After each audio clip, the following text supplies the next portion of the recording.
So, first of all, who was Tito and what was Yugoslavia? Well, Yugoslavia, just for those who don't know, right? So the Slavs are people who predominantly live in Eastern Europe, right? Not every country in Eastern Europe. Eastern Europe is very confusing when it comes to different language groups, and it's to do with stuff from like the Roman time. It's long to explain, yeah, but it's different migration patterns and stuff, right? But all you need to know at the moment is that you have three different Slavic groups. So you have the Western Slavs, who are the people who live in like Poland, Czech Republic, and Slovakia. Then you've got the Eastern Slavs, who are Russian, Ukrainian, Belarusian, etc.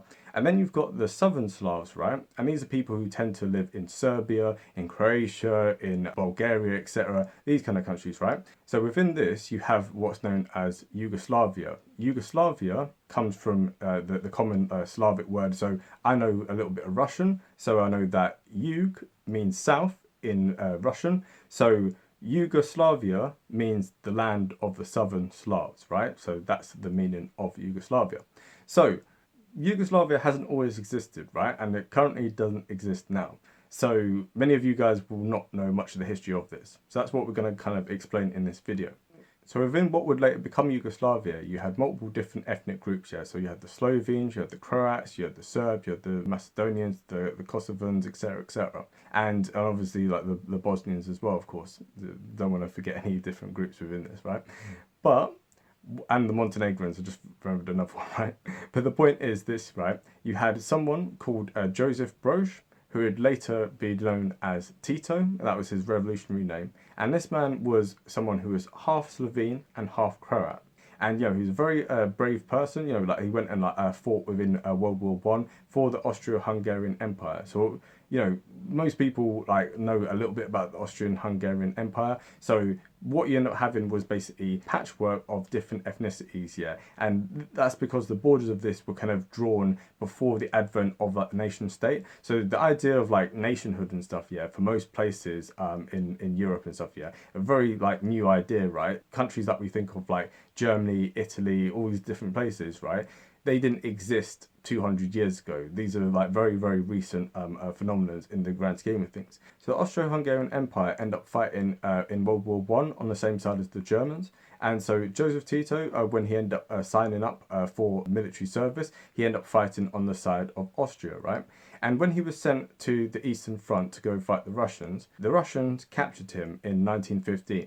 And while he was there, he ended up basically renouncing his Austrian citizenship because he was like, hold on, the Russians and the Southern Slavs, we have a lot in common. We have far more in common with each other than I do with any of the Austrians. So I renounced my Austro-Hungarian citizenship, right? And while he was there, he also ended up becoming very influenced by communism, right? Russia at that time is obviously, a melting pot when it comes to all the different kind of radical groups, because lots of people wanting to overthrow the Tsarist regime. And obviously one of the most notable one is the Bolsheviks. So he ended up having a very big part in all of this. And, he even took part in the July days in 1917, and then later on in the October Revolution of that same year, right? So he's very instrumental in the setting up of what would later become the Soviet Union. And, he even fought on the side of the Bolsheviks during the Russian Civil War. However, upon his return from the Russian Civil War, the country which he had been born to, which was, obviously the Austrian-Hungarian Empire, that collapsed at the end of World War One. And so the country he ended up coming back to was now called the Kingdom of the Serbs, Croats and the Slovenes, which later became the Kingdom of Yugoslavia. Now, when he ended up obviously coming back, he ended up joining the Communist Party of Yugoslavia. And, in the first election in 1920, which is what we discussed last time with the Spartacus Revolution, definitely check that out. So they got 12.4% in that election. However, the King of Yugoslavia was not very happy with this, and so he decided to ban the communists and put them, basically repress them stuff, right? So the Communist Party of Yugoslavia ended up having to be put underground, right? And during all this time when he was basically kind of an underground revolutionary and stuff, yeah, several years later in 1928 he ended up being arrested. And he ended up being arrested for 7 years. And so upon his release in 1935, he ended up fleeing to the Soviet Union. However, around this time, 1936, 1937, 38, etc., This is when Stalin did his Great Terror, right? This is known as the Purges. So this is when Stalin went through and got rid of many people, higher-ranking communist leaders within the Soviet Union. But also, he also purged people from foreign communist parties as well, which happened to be in the Soviet Union. So part of the people that he ended up purging was the Communist Party of Yugoslavia. And Tito used this to his advantage, yeah. So he collaborated with Stalin and basically used this to rise to the top of the Communist Party of Yugoslavia.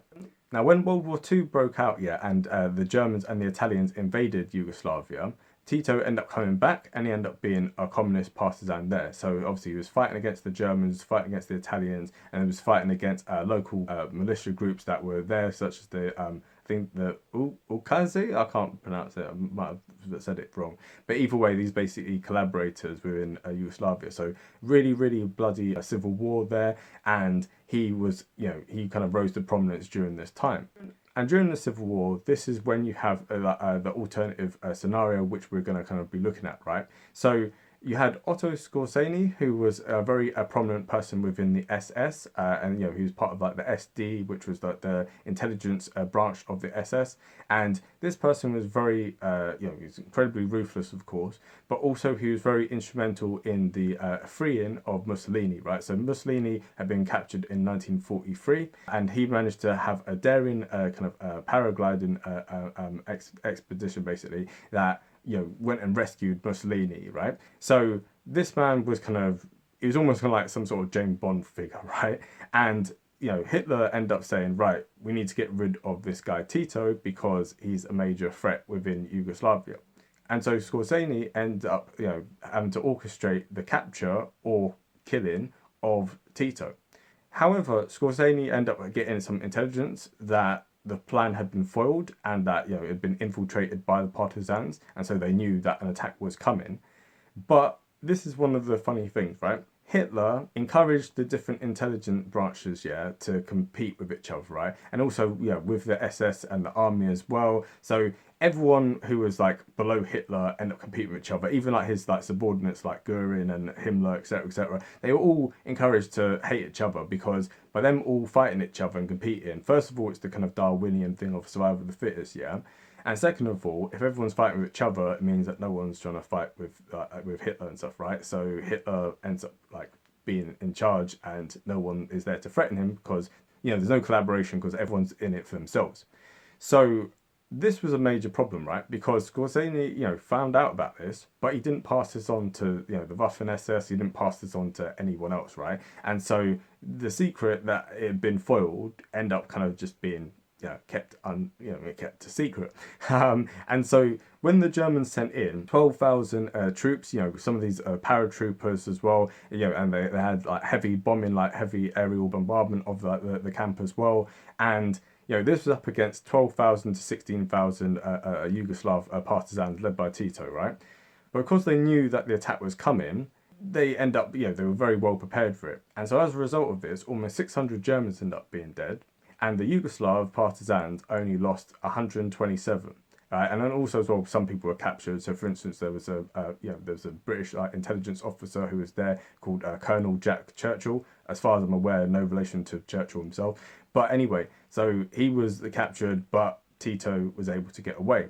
And basically the plot of this is what would have happened if the Germans had actually coordinated and actually collaborated with each other instead of fighting with each other. So if they'd shared the information, Tito probably would have been either captured or killed, and so Tito would never have then gone on to lead Yugoslavia. So why is it that Tito not leading Yugoslavia? Why is it such a big deal? Well, it's such a big deal because Tito